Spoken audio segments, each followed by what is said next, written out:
This is a blockchain demo. We're going to do this in a very visual way, though. We're going to make it very easy to understand by stepping through the key pieces of what a blockchain is in a visual way. But before we get started, we need to take a look at this thing that we call a SHA-256 hash. Okay, and a hash, this is one of them right here. A hash looks like a bunch of random numbers. And essentially what it is, it's a fingerprint of some digital data. And it just so happens it's the fingerprint of whatever I type in this box. So if I type my name, Anders, into this box, you see that the hash has changed. As a matter of fact, it changed every time I typed a letter, right? So I'm going to go back to, so it says Anders. Okay, so this is the hash of the name Anders, all lowercase. It starts with 19EA, right? Okay, so if I delete that and I go again, type Anders again, you can see it starts with 19EA, the same exact hash. In that sense, it's a digital fingerprint of this data. Whatever data is here, every time you type exactly the same data, you get exactly the same hash. And I can type anything I want. So you can have nothing, like this, you know, E3B0, that's the hash of nothing. Or you could type tons and tons of stuff. As a matter of fact, you could put like the Library of Congress in here and you would get a hash. And the interesting thing about it is, regardless of if there's a tiny amount of information, no information, or the entire Library of Congress, you're always going to get a hash that is this long, this many characters. You're not going to be able to pre-guess what this is. You kind of have to put the Library of Congress in here to figure out what the hash is, but you'll always get exactly the same hash regardless of how many times you put exactly the same information in. So what I'm going to do is extend this idea of a hash into something that we're going to call a block. All right, so let's take a look at a block. So this is a block. And it's exactly like the hash. It's just that that data section I've broken out now into 3 sections. One called block. This is just some kind of a number. This is block number 1. A nonce, which is just yet another number. We'll go into what that is in a second. And then just some more data, just very similarly to the way that we had it before. However, the hash of this, which includes all of this information up here, is down here, and it begins with 4 zeros. You see that? Okay, that's a relatively unusual hash.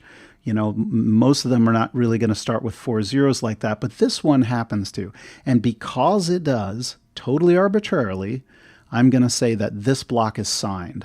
Okay? So what would happen if I were to change any one piece of this information? Let's say if I were to type something here, right? The hash is going to change. And what's the chance of, if I type letters, this hash is going to start with 4 zeros? Pretty low. It's probably not, right? So let's see what happens when I do that. I'm just going to say, hi. Oh, look at that, right? This hash does not start with 4 zeros. And so the big background here has turned red. So now you know that this block with this information in it is not a valid or a signed block. Okay, and that's where this nonce comes in.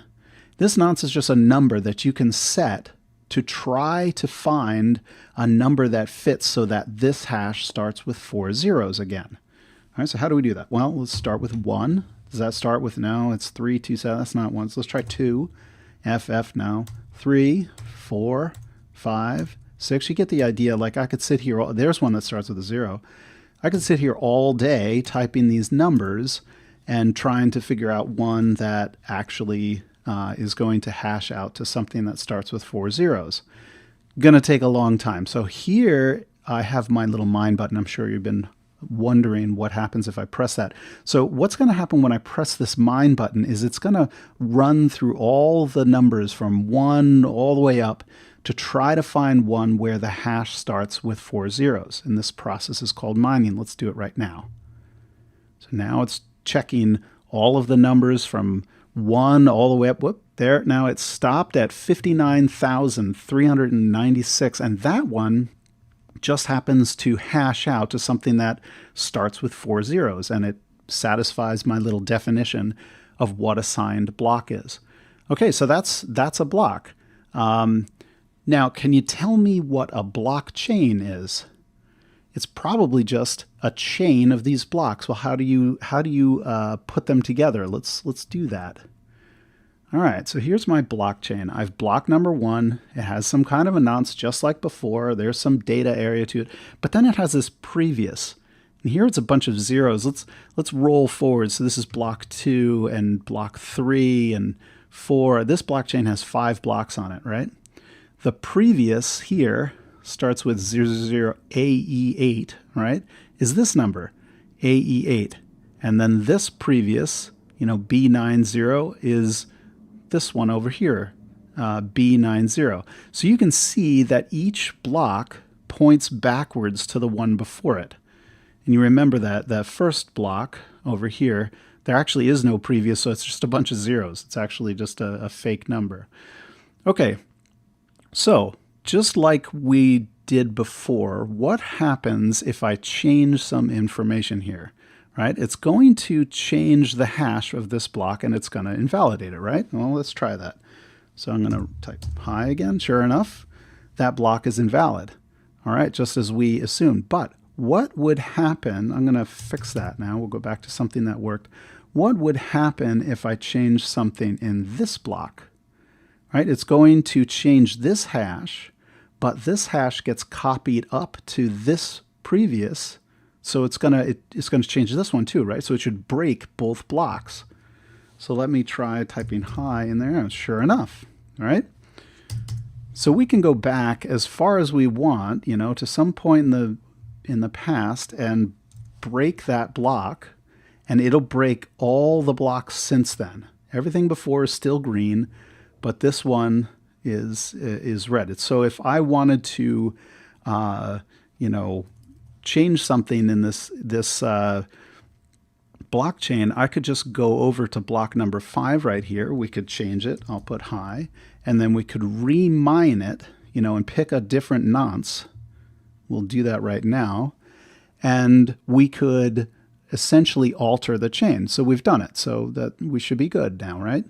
All right, well, what happens if I go back in time to here and I break it here?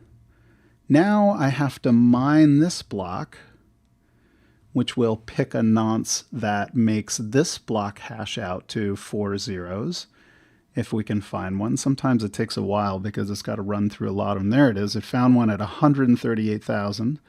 All right, but this one is still broken because although this one starts with 4 zeros, adding the 4 zeros with different stuff up here still makes this block hash out incorrectly. So I also have to mine this block. All right. And that takes some amount of time. That one was a little bit quicker. And then I have to mine this block to fix it. All right. So what we're showing here is that if I go and change this last block, all I have to do is remine this block. If I go way back in time to back here and I make a change like that, I'm going to have to mine this one, this one, this one, and this one. So the more blocks that go by, the more blocks in the past that we are, the harder and harder and harder it is to make a change. And so that's how a blockchain is going to resist mutation, resist change. Okay, so now, I did. If I do this in this block here, you can see that I've changed it to hi and I remined it. Blah blah blah. How would I know that my blockchain has been remined? All right, well, let's take a look at that. I'm going to hit this little distributed thing. So now we have a distributed blockchain. It looks exactly like the last blockchain, okay, up to 5. But this is peer A, the first peer. If we go down here, you can see here's peer B, and it happens to have an exact copy of the blockchain. There's actually also a peer C down here, right? And this could go on forever. There's many, many peers out on the internet, and they all have a complete copy of the blockchain. So in this case, if I look at this hash, it's 00E4B, all right? If I go down to this one, I notice it also has E4B. If I go down to this last one, it has E4B, so they must be identical. And I'm going to demonstrate that by going here and typing something. I'll type hi again, and then I will remine this block. And I've got some other number, and now it's put some other number up here. So I should be able to mine this block. Okay, now all the chains are green, right? They're all green. However, this chain says the last hash is E4B. The bottom one says that too, E4B. And this middle one here says 4CAE. So I know just by glancing at this one little hash that something is wrong in this blockchain, even though all of the hashes start with 4 zeros. I know that this one is different. And it's different because I have two. It's essentially 2 against 1. We're a little democracy here, right? This guy argues that it's E4B. This guy argues that it's 4CE, it's 4CA, and this one is E4B. So E4B wins. So that's how a completely distributed copy, having a copy on many different computers, they can all very quickly see if all of the blocks are identical. And remember, blockchains can have, 400,000 or 500,000 blocks very easily. So rather than checking through all of them, all you really have to do is look at the hash of the most recent one, and you can see that if anything in the past, anything way back here was altered, you can tell by looking at this at the last block in this in the chain. It's going to hash out to something that doesn't start with 4 zeros and looks very different from what the hashes on the good chains are. Okay, so that's a blockchain. That's the entire thing. There is no more to it than that. But it's kind of not really useful because we don't have something in this data area that means anything. I keep typing my name or hi, and that's sort of irrelevant information. So what we really want is a token. So let's do a token on our blockchain. All right, now look at this. So I have this token just totally arbitrarily. I'm calling these, I guess, dollars, right? So we have $25 from Darcy to Bingley. $4.27 go from Elizabeth to Jane. You get the idea. It's basically there's all these transactions that are happening. And I've just replaced the data with these transactions. And just like we saw before, so there's multiple blocks here. This one has more transactions. It doesn't matter how many transactions there are. There can be many, or there can be few, or none. If we keep going forward in here, just like we saw before, if we go down, we notice we have all these other copies of the same blockchain, right? So now here's where the immutability is important. If I change something back here, you'll notice that this is, A7FC, blah, blah, blah. It's something else. So it's something different than what's down here. So in this way, it's very important that if I were to go back in time and change some value that we would notice. It's very important with money that you don't lose track, and that's the whole point of using a blockchain here. This is the whole point of resisting any kind of modifications, of things that have happened in the past. So that's the reasoning behind using a blockchain to remember tokens. Now, one thing I would mention here is that we're not listing, Darcy has $100 and he's giving 25 of it to Bingley. The only thing we're saying is Darcy gives 25 to Bingley. We're not remembering a bank account balance. We're only remembering money movements. So this begs the question, does Darcy have $25? Well, we have a problem here in this version of the blockchain.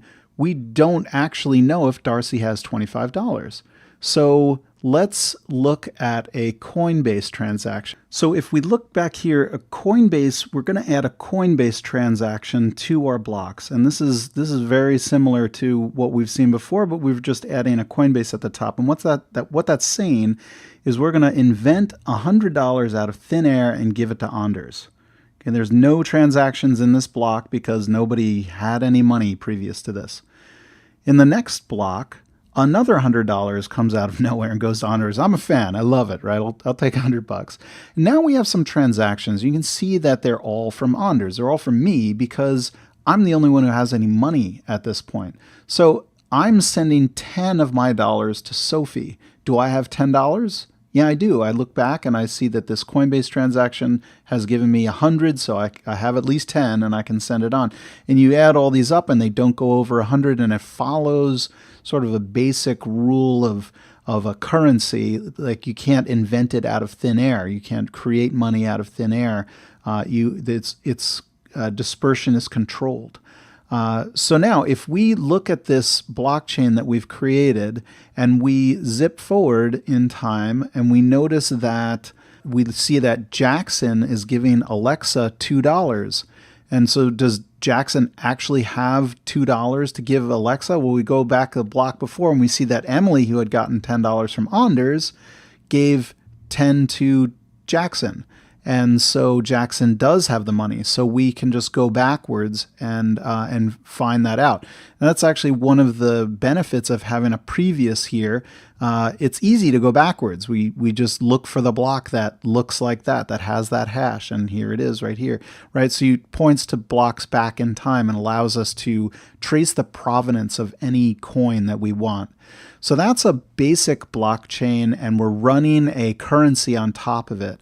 And as you know, blockchains there are many copies. Everybody has a copy of it. So if we mutate, this and make it $6, these go invalid. It does not agree with these blockchains down here, these copies of the same blockchain down here. So this resists tampering, which is what you want for a currency. It works very well for things that are small and transactional, like this. I'll go ahead and fix that. And they're just a very efficient way to handle agreement on what has happened in the past. It's kind of this immutable history that goes down with time. So that's a basic blockchain and a token on it. We're glossing over some main points, but if you dig into the demo and click through these things and play around with it, you get a better and better idea of how this works. There will be a part 2 where we go into a little bit more detail about how the transactions are created. Till then.